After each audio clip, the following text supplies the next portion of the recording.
of the doubt, they counted me out, I'm getting it in, yeah. No time for no loss, I'm paying the cost, I'm in it to win, yeah. Refuse, mine, it can't be diffused. If you ain't thinking the same, then we playing by different rules. You can't see the vision, we living at different views. Until we complete the mission, keep getting up, never snooze. I walked a mile in my shoes, had the mind of a fool, chasing diamonds and jewels. Trust me, I was confused. Started minding my business and used my mind as a tool. Ended up finding my purpose and found the time to get to it. They told me I couldn't do it, they told me I couldn't make it. They sold it, could never break it. That's sadly mistaken. I need a piece of the pie, I want it so bad I can taste it. They told me like told me, keep on running, toes they gon' take them. Refuse to lose, built to win, apply myself, I felt it in. No time for the doubt, they counted me out, I'm getting it in, yeah. No time for no loss, I pay for the cost, I'm winning to win, yeah. Refuse to lose, I'm built to win, apply myself. Welcome back to CTC. I am your gracious host, Carl, and I'm back with another video here to preview the weekend of week 7. Man, I'm gonna be quick because I gotta go to work this morning. But before I do that, I gotta ask that you would please like, comment, share, subscribe. It helps the channel, it helps the network, it helps my channel, CTC, by way of the Refuse to Lose network. It helps. We also got shows like the main show featuring Joe Tomo and Dave, which we just did. It's normally live Monday, Tuesday, Thursday, Friday at 7 o'clock. We got BWT Baseball with Teddy. All your baseball content through Teddy. Game 5 Tigers is today at 1. Please, Tigers, get the W. We got Fantasy Football with Coach Coombs. Fantasy football content, NFL content through there. We have Dave's Doghouse. Highlights, lowlights of sports.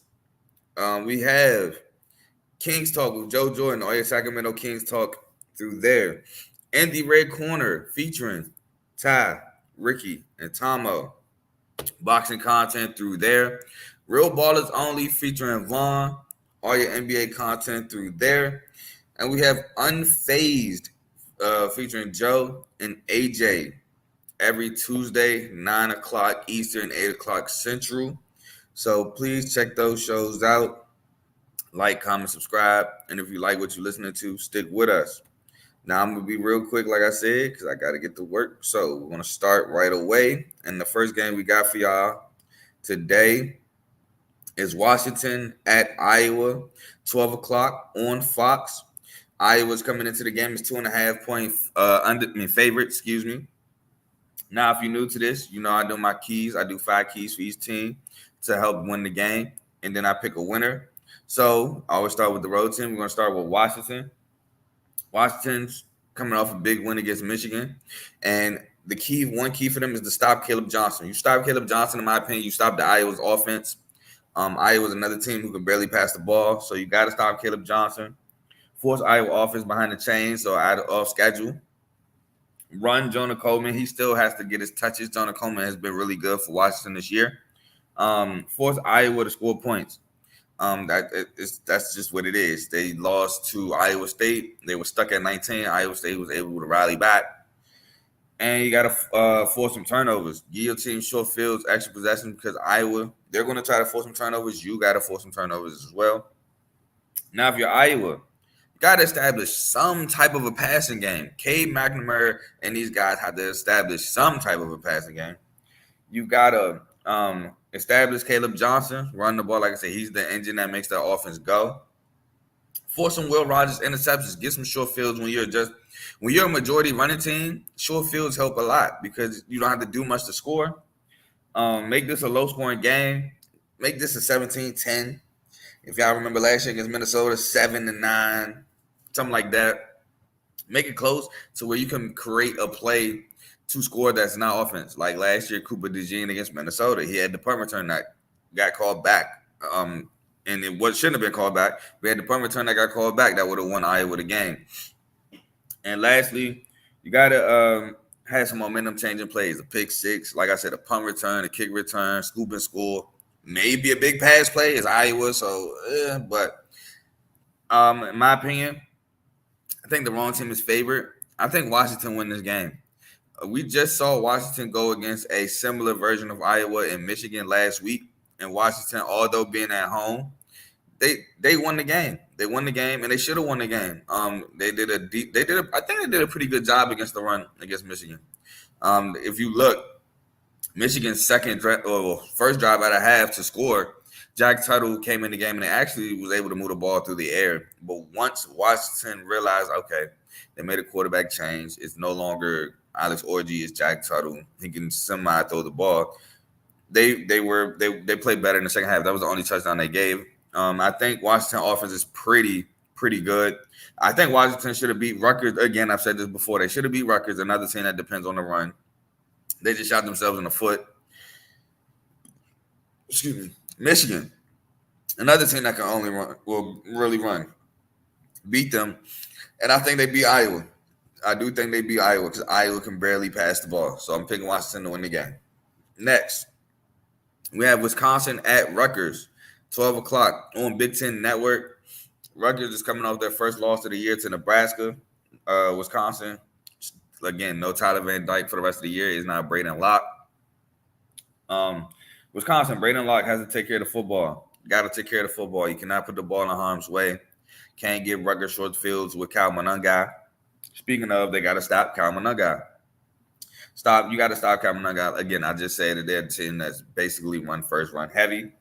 Fourth, eighth, and Kelly Agmanis to beat you. I said it last week, and it worked. Now, should it have worked? Possibly. Like I said, Ben Black did drop an open touchdown before he scored the only touchdown for Rutgers on a different drive. But Kelly Agmanis also made some bad reads. And then you got to run Tyree Walker because Ches Malusi is no longer with the program. So it's going to be Tyree Walker's backfield. Got to run him and win the field position battle. This is going to be a battle of the defenses. And when you win the field position, that's when you normally get your breakout drive to score at least 3. But for Rutgers, you got to stay ahead of schedule. Stay on 1st and 10 to 6 and 7, 2nd and 7, 2nd and 6, 3rd and 2s, 3rd and 3s, stuff like that. Win the turnover battle. Got to win the turnover battle. Force some turnovers. Rutgers defense does have the ability to force turnovers. If I'm remembering correctly, they are a pretty opportunistic defense. Stop Tyree Walker. Again, that's his backfield now since Ches Malusi has left the program. Establish Kyle Monangai, and you got to hit on shots. Now, I said that because Ben Black dropped the deep shot for a touchdown. Got to make those shots. You got to hit on those shots. Ben Black dropped the one, but if you remember 2 weeks ago, even though it wasn't that big of a shot, it was like 15 yards, Ian Strong caught the one against Washington after the major illegal substitution against Washington. But my winner is Rutgers. Rutgers is really good at home. Rutgers has a really good defense. I think they'll be able to rattle Braden Locke. I think they'll be able to force some turnovers on Braden Locke. I think Cal Monangai gets back going against this Wisconsin defense, which this Wisconsin defense is pretty good. But if you remember, against Western Michigan, it can be had in the run game. And when you got a guy like Cal Monangai who can get it going, it's tough to stop this Rutgers team. So I got Rutgers beating Wisconsin at home. Next game, if I can find there we go. Georgia Tech at North Carolina. This game is also 12 o'clock on the CW network, which is crazy, but it is what it is. For Georgia Tech, they got to run Haynes King. That's always a big key for Georgia Tech. Using Haynes King legs, he's one of the better dual threat quarterbacks in the country. Put pressure on Jacoby Criswell. Got to put pressure on the young guy. Maybe he throws a turnover. Maybe he makes a bad read. Maybe he misses a pass on a big 3rd down. Put the pressure on the guy. Have to stop Amarion Hampton, the running back, one of the better backs in the country, one of the best backs in the ACC. Got to put a stop to him or contain him at least. Haynes King got to take care of the football, which he's been doing an excellent job of this year. Only 1 interception this year. Normally, you get the silly Haynes King turnover in a crucial moment. It really hasn't happened this year. Get the ball to Eric Singleton and Malik Rutherford, your 2 playmaking receivers on the perimeter. They, like I said, man, they just make plays. And you got to force – oh, wrong one. Oh, that's it. Now, if you're North Carolina, you got to force the Haynes King turnover. Like I said, last year it was kind of inevitable. This year he's done a great job of not making it happen, but UNC got to make Haynes King revert to last year. Keep Haynes King in the pocket. Got to keep him in the pocket because he's so dangerous when he uses legs. He's like, I want to say 3 of Georgia Tech's games, he started them off with touchdown runs. So he's lethal. Maybe 2, because I know last week No, not last week. Syracuse game, he started off with a rushing touchdown. And I can't remember the other game when he started off with a rushing touchdown. But he started games with rushing touchdowns. He's so lethal when he gets out that pocket and run. Run on Marion Hampton. Get the ball to J.J. Jones and Nate McCullum, who had pretty good games last week. But those are your playmakers on the outside for UNC. J.J. Jones can stretch the field. You got and Nate McCullum. You got to get them the ball. And Jacoby Criswell has to take care of the ball. I mean, he has, 7 touchdowns, 3 picks. Don't want to give Georgia Tech offense extra possessions, though, because that's when it becomes dangerous. But my winner is Georgia Tech on the road. I really like what I'm seeing from Brent Key and this team. Really explosive offense. Haynes King, like I said, looks really good. He's knocked off the silly turnovers. And Georgia Tech defense with this new defense coordinator has actually been really improved. Amari Harvey, the transfer, has been looking good. Kyle Eifert, middle linebacker. This defense has looked really well. Now, North Carolina does have an offense that can move up and down the field, but that defense is suspect yet again for North Carolina. I think Georgia Tech takes advantage of it. Georgia Tech wins the game. Now, for the afternoon games, and first we have the Red River rivalry. Texas at Oklahoma, both ranked. Texas number 1 in the country versus Oklahoma tied. It's a 3-way tie for 18th, but 18th in the country nonetheless. 3:30 on ABC. Now, my first thing for Texas is Quinn Ewers is back with exclamation points. Quinn Ewers is now back. He's off an injury. He's ready to go. That's huge for Texas. He's been in this game. He's been in this moment. Although he lost it. They lose to Dylan Gabriel last year, but he's still been there. Next, we have put pressure on Michael Hawkins, the young guy. He's young. He's a freshman. Got to put pressure on him in a big game like this. Got to put pressure on him, see what he's about. Run Jaden Blue. Get his defense off his heel, on his heels. You got to run him. Stop Javonte Barnes. You got to stop Javonte Barnes because you want to put the pressure on the quarterback. All right, you ain't got no run game. What are you going to do? Are you going to revert like Auburn, where Oklahoma offense didn't really look good and just Peyton throwing through them a pick 6 to win the game? Or are you going to show, hey, I got this. I got this under control. You moving this offense up and down the field. And you got to make Oklahoma keep up with scoring. If Texas run that scoreboard up, I don't know if Oklahoma can match. So Texas got to make them keep up. Now, if you're Oklahoma, put pressure on Quinn Ewers early with his injury. Let's see if he's really back from his injury before he's resting his way back because of the Red River rivalry. Now, I personally think he's back. He probably, my whole thought process behind this but this process was they played UL Monroe, Louisiana Monroe, and then they played Mississippi State. They're like, let Arch do this. Let Quinn use these games to get back. We had a bye week after that. I think it's Quinn 3 weeks, and then Oklahoma. He should be good. So I think he's good. Find a way to hang around late. If Oklahoma could find a way to hang around, I think Oklahoma being at home could find a way to win the game. If it's like one last drive, down 3, down 4, you need a touchdown to win it. Oklahoma might be able to put together that drive to win being at home. All the momentum. We're not supposed to be in this game like this. The rivalry. It can happen. Stop Jaden Blue. And then somebody on this receiver corps has to step up. Deion Burks is out. Deion Burks is the number 1 receiver for this team. Somebody got to step up in place of Deion Burks. And you got to force some turnovers. The way to hang around is forcing some turnovers, creating extra possessions. Got to force some turnovers if you're Oklahoma. But in my opinion, I think Texas wins the Red River rivalry. But by how much? Don't know. But I do think Texas wins the game. Texas is really good on offense. You got Quinn Ewers with guys like Isaiah Bond and then Mari Neblack really hasn't been used for real in the offense, but you just got all these track guys on the outside.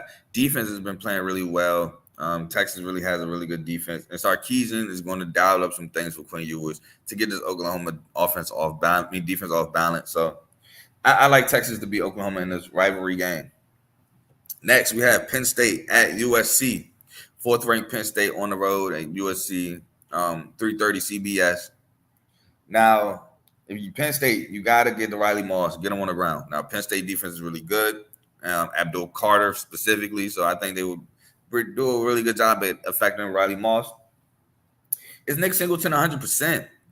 Is he 100%? He's coming off an injury. They said he's good to go, but is he really? I don't know. We'll see.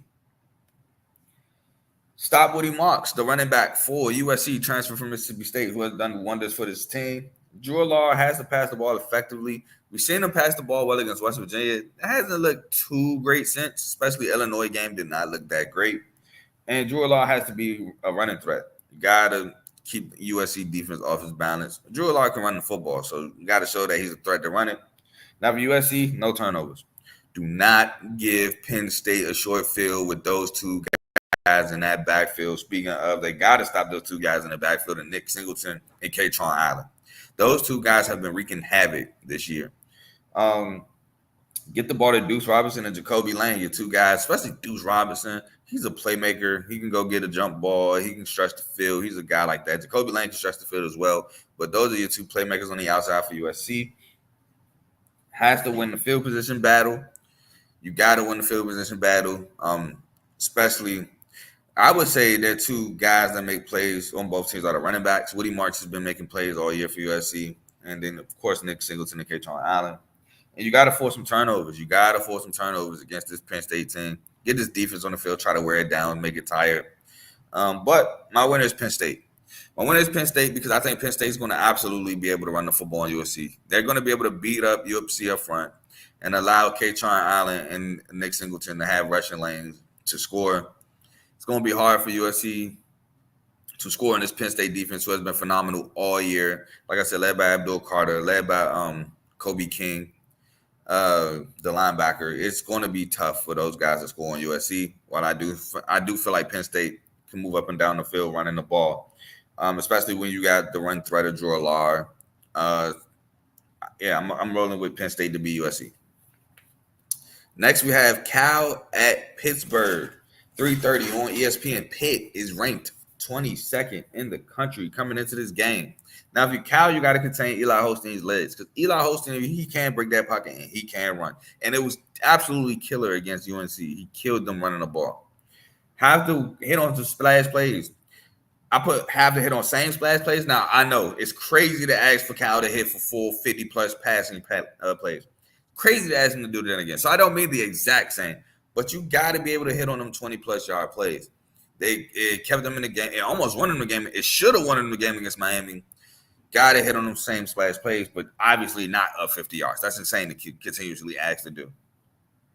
Have to know what Desmond Reed is at all times because he's not only a rushing threat. Desmond Reed is also a threat in the passing game. I believe he had 155 receiving yards as a running back last week. Got to know what Desmond Reed is at all times. Got to establish Jaden in the running game this week.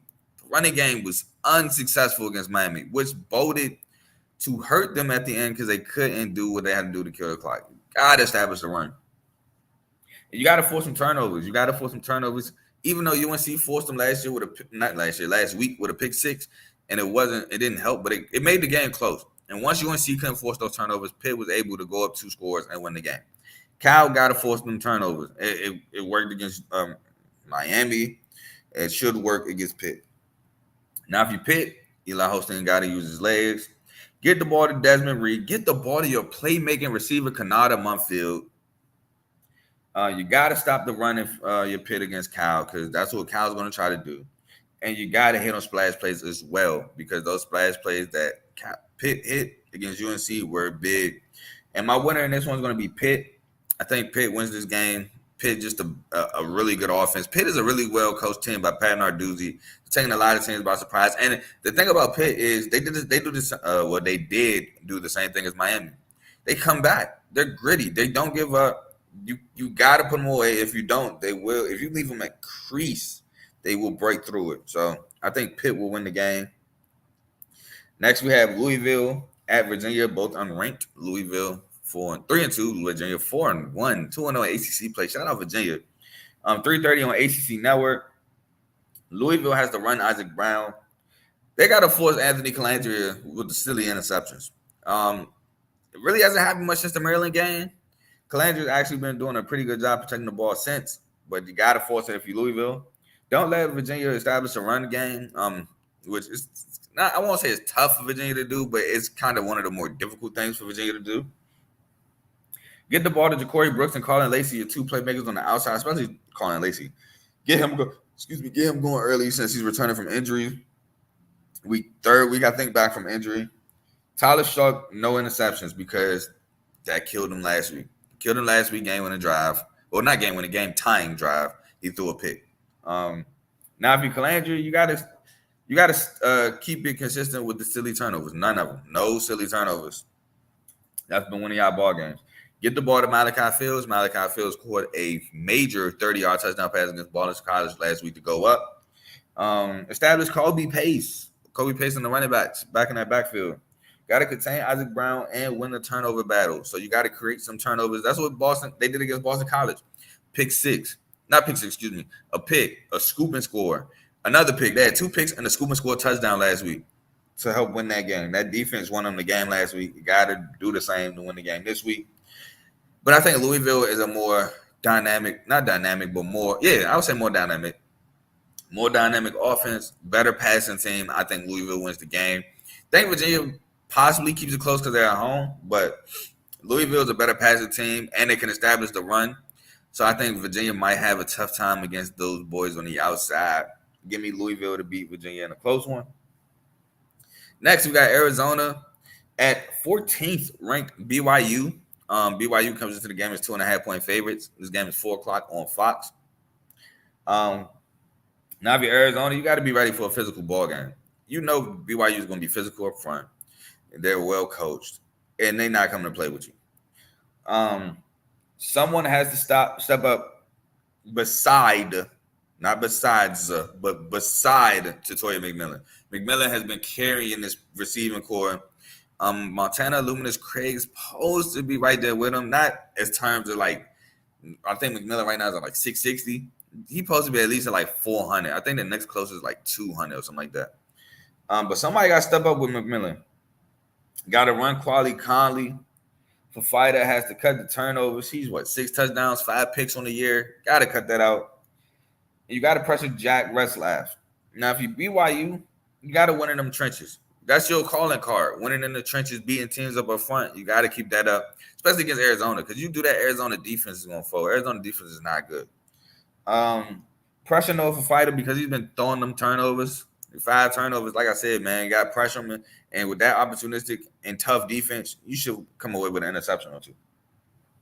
Contain Tatoya McMillan because you're not going to stop McMillan. But you got to contain him and make somebody else beat you on that outside. And so far, nobody has really stepped up beside McMillan. So make somebody have to step up. Get the ball to Chase Roberts and Darius Lassiter, 2 guys that make plays. Chase Roberts, I like Chase Roberts a lot. And you got to win the turnover battle. Because like I said, with your defense that's so opportunistic, you got to force them turnovers. And my winner is BYU. Plain and simple, too physical. They're going to be too physical for Arizona. The defense is not good for Arizona. And I think they're going to be able to march up and down the field against Arizona. While they're going to be able to constrict Arizona's offense. And they're at home, too. The Provo, Utah crowd. It's just going to be a tough environment for Arizona. I think Arizona loses. BYU wins. They might win handily. So, next, we got the night games. Ranked on ranked matchup number 1. Ohio State at Oregon, 7:30 on NBC. What more can I say, man?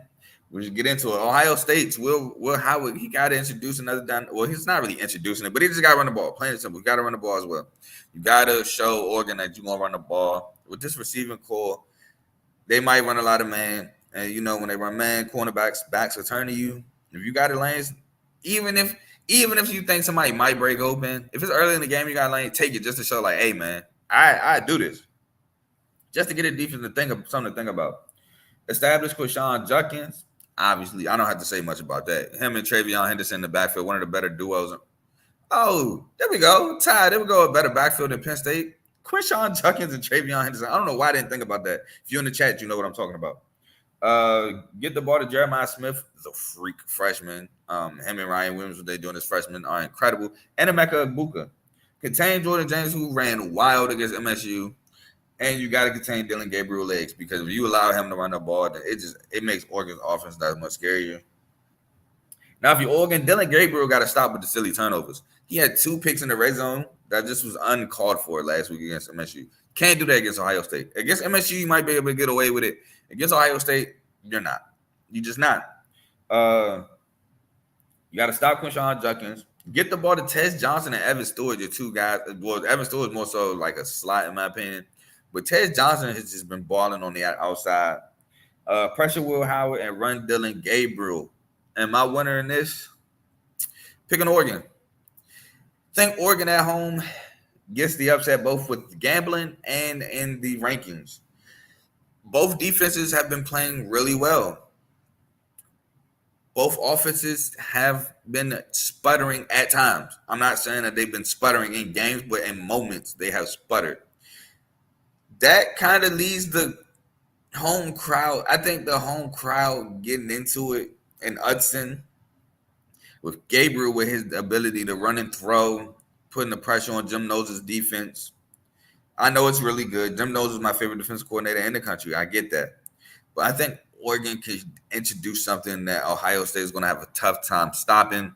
Ohio offense has at times too been tough for them to put up points. I think Oregon can force a turnover out of Will Howard. So I'm going to roll with Oregon in this game.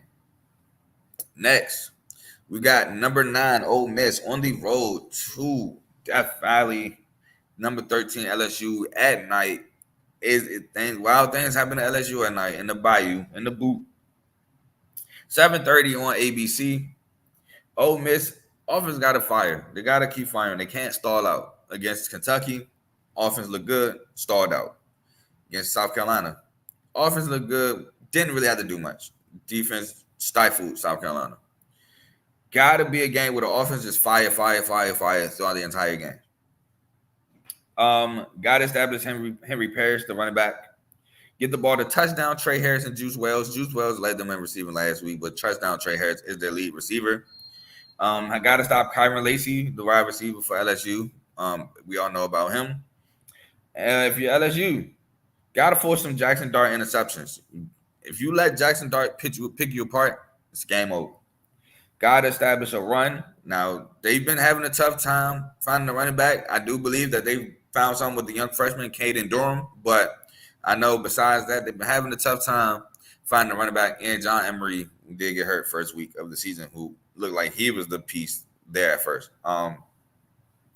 Can't let Ole Miss offense get consistent momentum, because if you do that, I don't think LSU can match. Get the ball to Kyron Lacey and CJ Daniels. Now, I know neither one of them are the LSU's leading receivers. I think it's actually Anthony Armstrong, or I think that's his name, Anthony Armstrong. I might be confusing, bro, with Andrew Armstrong. Let me make sure. But I think those are the guys that you need to get involved the most. Obviously, Kyron Lacey got NFL written all over him. CJ Daniels is the huge transfer out of Liberty. I think you need to get those guys going. Their lead receiver is Anthony Anderson. Aaron Anderson. Oh my God, Anthony Anderson is the actor. Aaron Anderson. And you got to stop touchdown Trey Harris. That's Jackson Dart's guy. That's his guy. That's his number one. That's his go-to. And his nickname is Touchdown Trey Harris for a reason, because he scores touchdowns. But I battled back and forth with this game. I really did. I did not know who I think was going to win. In the end, I took Ole Miss. Because I think this is a statement game for Lane Kiffin and the boys. Offense, like I said, has been sputtering at times. I think they're going to come into this game like, we need to show the college football world what we're about. This offense is about why y'all think we're a really good SEC team. And I think they're going to come out and score. I get they're in LSU at night. It's tough to beat LSU at night games, but I think this is more so a statement game for LSU. Not LSU, Ole Miss. So I'm rolling with Ole Miss. It was a tough game for me to pick. Next, I put Vanderbilt, Kentucky in this, because this is the thing. I'll say this early. I don't think Kentucky should be 12.5-point favorites. I think the line is still disrespectful to Vandy. I think they think that this is just Vandy and this fluke, but let's be honest. Vanderbilt could honestly be 4-1. They could be 5-0. The Georgia State game, I'm not going to give them. Our defense just looked atrocious. But missing a field goal in overtime against Mizzou, he make that kick, who knows what happened in double OT? Who knows what happened when you only got 2-point plays? With this offense, they could be converting them 2-point plays. Mizzou, the offense is good, but it's more so good in space. 2 yards, 3 yards to go. I don't know. I trust Vanderbilt offense more than I trust Mizzou offense to get 2-3 yards. But I digress. Kentucky comes into this game 12.5-point favorites at home against Vanderbilt, 7:45 on SEC Network. Vandy, obviously, you got to run Diego Pavia. Diego Pavia is just him. Got to run him. Got to get the ball to Eli Stowers, his transfer tight end that came in with him from New Mexico State. Got to get him the ball. He was big in the Alabama win, over 100 yards. Have to put up points on Kentucky. You got to put them up. Ole Miss only put up 17. Wasn't enough. They let Kentucky hang around. Kentucky found a way to win. Got to find ways. South Carolina, we won 31-6 because we were able to put up points. Contain Brock Vandegrift legs, who he's been running on folks. He ran on Georgia. He ran on he tried to run on us, but he ran on Ohio. He's been running on teams. Win the field position battle, and you got to keep. That's it. For Kentucky, get the ball to Dane Key and Barian Brown, your two guys on the outside.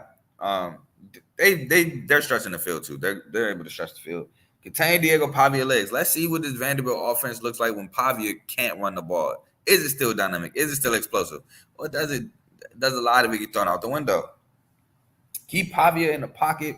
Stop Vanderbilt run and run Brock run when available. But with that being said, I'm going with another upset. I'm going with Vanderbilt. Vanderbilt's hot.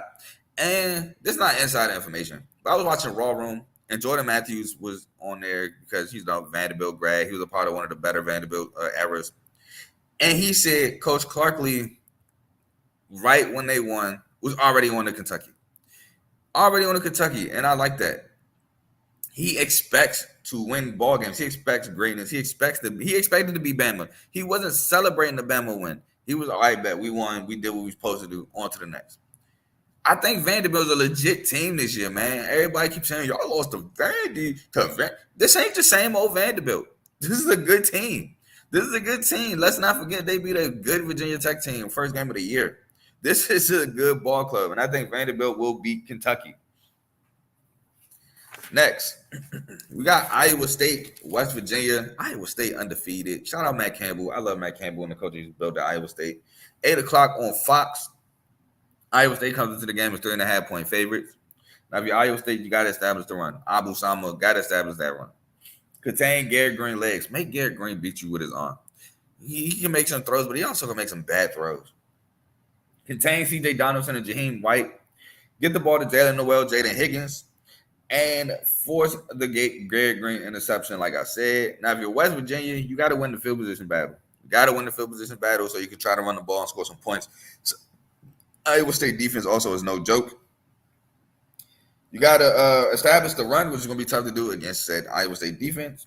No splash plays. You cannot give up any splash plays to Iowa State because that was key in their victory against Iowa. If you give those up, it's tough to beat Iowa State. Get the ball to Hudson Clement and run Garrett Green. Run, but in my opinion, my winner is Iowa State. Really good defense. Iowa State now matches a good defense with a pretty good offense.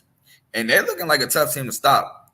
They're looking like they're poised for a Big 12 championship, which I had them in the title game. No, I didn't. I had them just missing the title game. No, I think I did have them in the title game. I think I had them going against Utah, which Utah just took an L last night.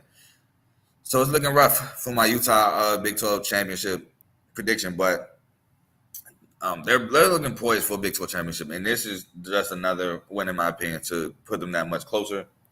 And the last game of the night, we have 18th ranked K-State. By the way, Iowa State is 11th ranked in the country. 18th ranked K-State at Colorado, 10:15 on ESPN. Now, K-State, you got to run DJ Giddens. He's the explosive guy. He's going to be able to break some runs against this Colorado defense, who is susceptible to giving up big plays to a good running back. Pressure Shedeur Sanders. He be running for his life back there, man. We all see it.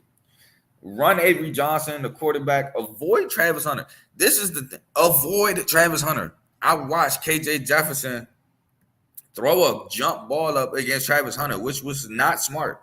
Avoid that.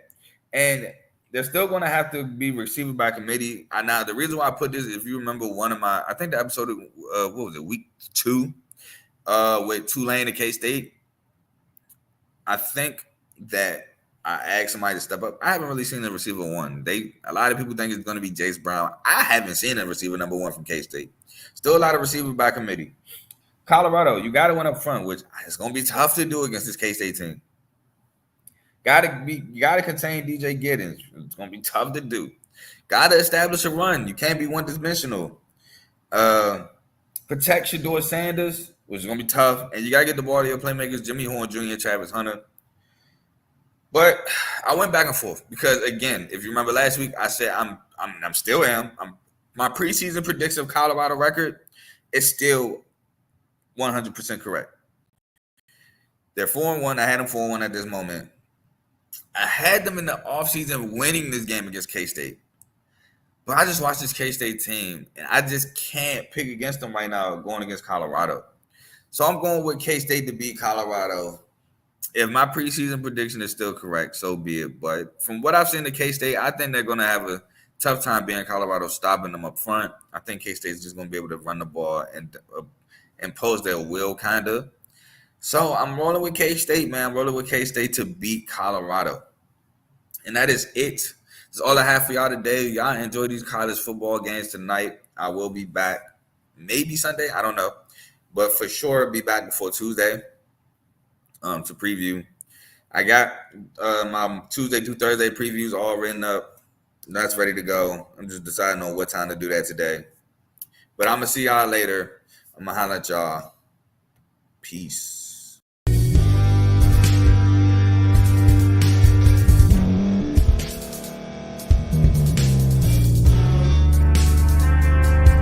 Thank you for staying to the end. If you're watching this on YouTube, please like this video, subscribe, and also hit that notification button so you can be notified next time we put out a video. If you're listening on any podcast platform, subscribe and hit that notification button, y'all, so you can be notified we put out another podcast audio.